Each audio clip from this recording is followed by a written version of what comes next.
हर हर महादेव दोस्तों। कोई भी रेखा यदि जीवन रेखा से निकलकर बुध पर्वत पर जाती है, इसे हेल्थ लाइन भी कहते हैं, इसे बिजनेस लाइन भी कहते हैं। बिजनेस लाइन भी कई प्रकार की होती हैं। खास तौर से अगर कोई रेखा यहाँ से निकलकर बुध पर्वत पर जाती है तो इसका मतलब ये है कि यह व्यक्ति जो है व्यापार के क्षेत्र में, बिजनेस के क्षेत्र में अच्छा नाम कमा सकता है, अच्छे पैसे कमा सकता है। दूसरी बात ये होती है कि अगर कोई अच्छी भाग्य रेखा है यहीं से और ये निकल कर जाती है ऊपर तक बुध रेखा से, या ये यहाँ से निकलती है और कनेक्ट करते हुए ये हो जाता है ट्रायंगल। आपने सुना होगा ट्रायंगल के बारे में। तो यहीं पर ये ट्रायंगल बन जाता है जिसे मनी ट्रायंगल भी कहते हैं।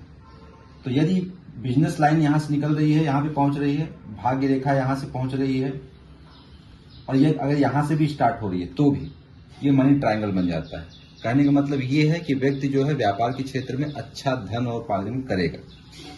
अब दूसरी बिजनेस लाइन में क्या इफेक्ट करता है, मतलब अगर ये देखा जाए, ये कहूँ कि एक सामान्य बिजनेसमैन है और एक सेकंड लेवल पे बिजनेसमैन है, एक फर्स्ट लेवल पे बिजनेसमैन है।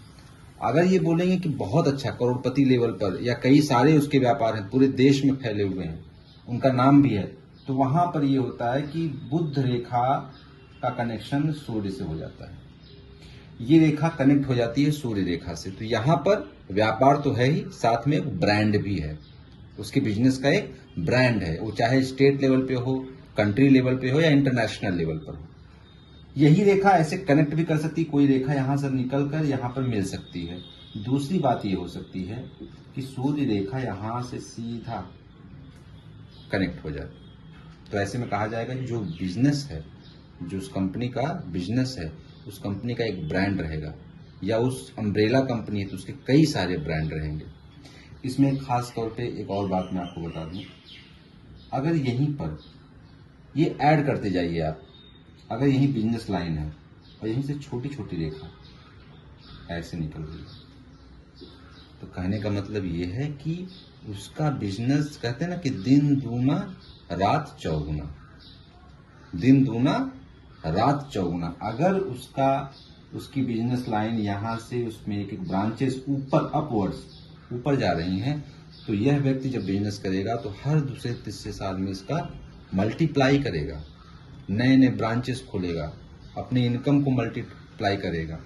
भाग्य रेखा अगर इसकी स्ट्रांग, अगर भाग्य रेखा स्ट्रांग नहीं है, मैं ये मान लीजिए आपकी बुध रेखा बहुत अच्छी है और भाग्य रेखा मान लीजिए स्ट्रांग नहीं है, या यहाँ भाग्य रेखा यहाँ से स्टार्ट हो रही है, यहाँ से जा रही है, क्योंकि भाग्य का साथ तो जरूरी है, आवश्यक है।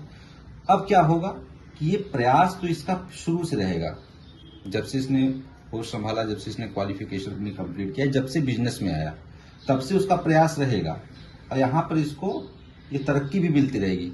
लेकिन मेजर पॉइंट, टर्निंग पॉइंट जो इसकी लाइफ का आएगा वो यहाँ से आएगा, इस ऊपर से आएगा। ठीक है, जहां सब यहां से है तो यहां से, अगर वही जीवन रेखा से उड़ गया तो इस उम्र में, अगर ये यहां से ये नहीं होता है, यहां से अगर मान लीजिए यहां से शुरू हो रहा है, जो माइंड लाइन है यहां से, और इसके नीचे देखा ही नहीं, तो कहने का मतलब शुरुआती जीवन में संघर्ष रहेगा बिजनेस में, लेकिन जैसे वो 35 क्रॉस करेगा, जैसे वो 36 में जाएगा, उसकी ग्रोथ जो है मल्टीप्लाई हो जाएगी। अगर आप ये भी देख लीजिए, अगर यहाँ पे भी भाग्य रेखा साथ नहीं दे रही है, वो हृदय पर्वत से निकल रही है, तो कहने का मतलब कि जीवन के 50वें वर्ष के बाद, 45-50 के बाद जो है उसकी ग्रोथ होगी। लगा है कंटिन्यू, क्योंकि स्ट्रांग है बिजनेस लाइन, लगा है, मेहनत में लगा है, लेकिन जो टर्निंग पॉइंट होगा वो होगा 50 के आसपास में, उसका भाग्य उदय होगा। वहां पर सूर्य रेखा, ऐसे केस में आप सामान्यतः देखेंगे सूर्य रेखा थोड़ी सी वीक भी रहेगी, अगर ये केस है हल्की वीक रहेगी, या सिंगल एक लाइन, एक सिंगल अगर सूर्य रेखा है तो उसको जो है संघर्ष जो रहेगा वो पता भी नहीं चलेगा उसको। हेडलाइन, अब देखिए मैं ओवरऑल बताता हूं, ये सारी चीजें जितनी महत्वपूर्ण है उतना ही महत्वपूर्ण इसमें हेडलाइन है। हेडलाइन जितनी क्लियर रहेगी, भले थोड़ी शॉर्ट रहे चलेगा, लेकिन क्लियर रहनी चाहिए, कोई कट पिट नहीं होना चाहिए, कोई ऐसा कटा नहीं रहना चाहिए, कोई मोटी रेखा भी नहीं होनी चाहिए, बहुत ज्यादा मोटी है, तो ऐसे केस में वो लगातार संघर्ष में रहेगा, उसे पता भी नहीं चलेगा कि उम्र का एक पड़ाव निकल जाएगा, इसके बाद जो है यहाँ से इसकी ग्रोथ होगी। अगले वीडियो में कुछ नई जानकारी के साथ, तब तक के लिए नमस्कार।